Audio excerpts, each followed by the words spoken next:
Hi friends, welcome to Mallik TV.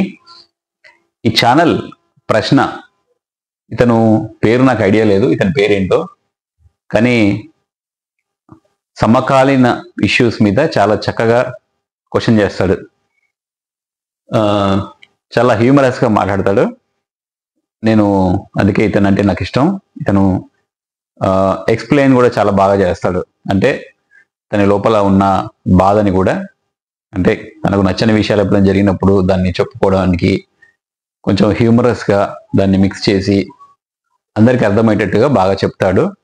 So నాకు ఈ channel ఇష్టం. ఇతను చెప్పే విషయాలు కూడా చాలా జెన్యున్గా ఉంటాయని నేను నమ్ముతున్నాను. నా అభిప్రాయాలు, మన సోదరుడి చెప్పే ఈ విషయాలు చాలా వరకు నాకు ఏంటంటే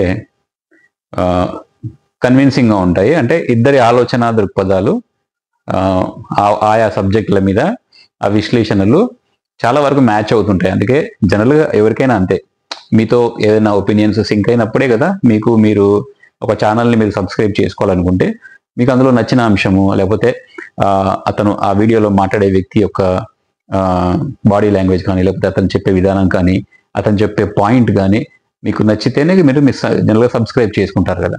సో అలాగే నాకు ఈ బ్రదర్ నచ్చాడు. ఎందుకంటే నేను కూడా ఇలాగ మాట్లాడాలి అని అనిపిస్తుంది, కానీ అవి అందరిలాగా అలా చేయలేదు. సో అందుకనే ఇతని ఛానల్ అందరూ సబ్స్క్రైబ్ చేసుకోమని నేను రిక్వెస్ట్ చేస్తున్నాను. ఇప్పుడు జరుగుతున్న రాజకీయాలు తెలంగాణలో కానీ, ఆంధ్రలో కానీ, ఇప్పుడు జరిగిన తిరుమల తిరుపతి దేవస్థానంలో తొక్కిసలాట గురించి కానీ చక్కనైన విశ్లేషణ చేస్తున్నాడు, చాలా బాగా చెప్తున్నాడు. అలాగే రీసెంట్గా అల్లు అర్జున్ గారి విషయంలో సంధ్యా థియేటర్లో తొక్కిసలాట జరిగింది.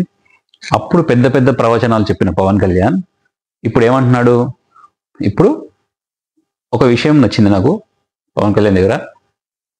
ఆఫ్టర్ లాంగ్ టైం అతను పాలిటిక్స్లోకి ఎంటర్ అయిన తర్వాత నుంచి ఇప్పటి వరకు నాకు నచ్చిన ఒక విషయం ఏంటంటే, మేము బాధ్యత తీసుకుంటాము, ఈ తప్పుని మేము ఒప్పుకుంటున్నాము, మమ్మల్ని క్షమించండి అని అతన్ని రోల్ కాకపోయినా, అతనికి సంబంధించిన శాఖ అది కాకపోయినా, అతను నిలబడి ప్రభుత్వం తరఫున తప్పైపోయింది మాది, అవును మాది తప్పు, అలా చెప్పడానికి గట్స్ ఉండాలి ఏ మనిషికైనా. కాబట్టి I appreciate him.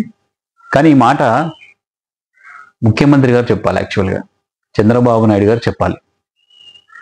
Pawan Kalyan గారు అన్ని మీరే చేసేసుకొని అన్ని మీరే చేసేస్తే ఆయన ఎందుకండి? డప్పు కొట్టండి, కానీ ఎంత కొట్టాలో అంతే కొట్టండి. ముఖ్యమంత్రి గారికి బాధ్యత లేదా? అప్పుడు పుష్కరాలు అప్పుడు అలాగే వెనకేసుకొచ్చారు. ఇది మంచి పద్ధతి కాదండి పవన్ కళ్యాణ్ గారు. మీరు ఆయన ముఖ్యమంత్రి, గౌరవించండి.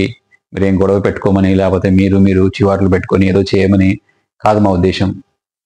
మీరు హానెస్ట్గా ఉన్నారు కాబట్టే ఈరోజు అక్కడ చంద్రబాబు ఉన్నాడు అని నేను అనుకుంటున్నాను. కాబట్టి మీరు జనసేనగా ఎదగాలని నేను ముందు నుంచి కోరుకున్న వ్యక్తిని. కాబట్టి మీరు అసలు అలా ఒప్పుకోవడం, తప్పుని మీరు తీసుకోవడం రెస్పాన్సిబుల్గా, అది చాలా గొప్ప విషయం. కానీ ఇది చంద్రబాబు గారు తీసుకుంటే ఇంకా బాగుండేదని నాకు అనిపించింది. ఆయనకి ఎలాగో అలాంటి భావాలు, ఎవరైనా తప్పు ఒప్పుకోవాలంటే అది ఆ హృదయంలోంచి ఆ బాధ వస్తేనే, ఆ ఫీల్ ఉంటేనే వాళ్ళు ఒప్పుకుంటారు, లేకపోతే ఒప్పుకోరు కదా. సో ఆ బాధ వచ్చింది అని చెప్పి బిఆర్ నాయుడు గారు చంద్రబాబు గారు బాధపడ్డారు అని చెప్పి మీరు చంద్రబాబు గారు బాధపడ్డారంటే కాదండి. ఇలాగా బాధపడితే ఎవరైనా బయటకు వచ్చి మాట్లాడతాడు. ఎందుకంటే ఆ బాధ కొంత ఉపశమనాన్ని ఇస్తుంది మాట్లాడినప్పుడు. సో ఆ బేసిక్స్ కూడా ఆయనకు తెలియకపోతే మనం ఏం చేస్తాం లేండి. కానీ సో మీరు ఎక్కువ రోజులు ఈ కాంబినేషన్ని మీరు కాపాడలేరు అనేది నా ఒపీనియను.